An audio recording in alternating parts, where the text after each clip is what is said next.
দাদা সামনে তো ভ্যালেন্টাইন্স ডে, তা আমি গার্লফ্রেন্ডের একটা ভালো চকলেটের বক্স গিফট করতে চাই। তুমি একটা তোমার দোকানে সব থেকে ভালো চকলেটের বক্সটা দেখাও তো।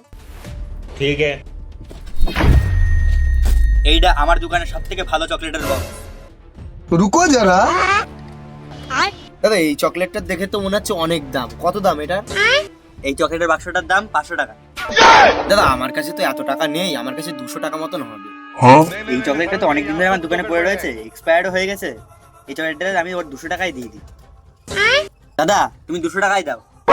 আচ্ছা দিচ্ছি। দাদা তোমার দোকানে সব থেকে দামি চকলেটের বক্সটা দাও তো। আরে দাদা আমার দোকানে লাস্ট একটাই দামি চকলেটের বাক্স ছিল, সেটা এই দাদাটা নিয়ে নিল। আরে এই দাদারা চকলেটের বক্সটা কত টাকা দিয়ে নিল? লাস্ট একটা চকলেটের বাক্স ছিল, ওটা 500 টাকা দাম ছিল, কিন্তু দাদা রিকোয়েস্ট করলো তো এই জন্য 200 টাকায় দিয়ে দিলাম। এই দাদা 500 টাকা কেন? আমি 1000 টাকা দিচ্ছি। না দাদা হবে না, আমি এক কথারই মানুষ।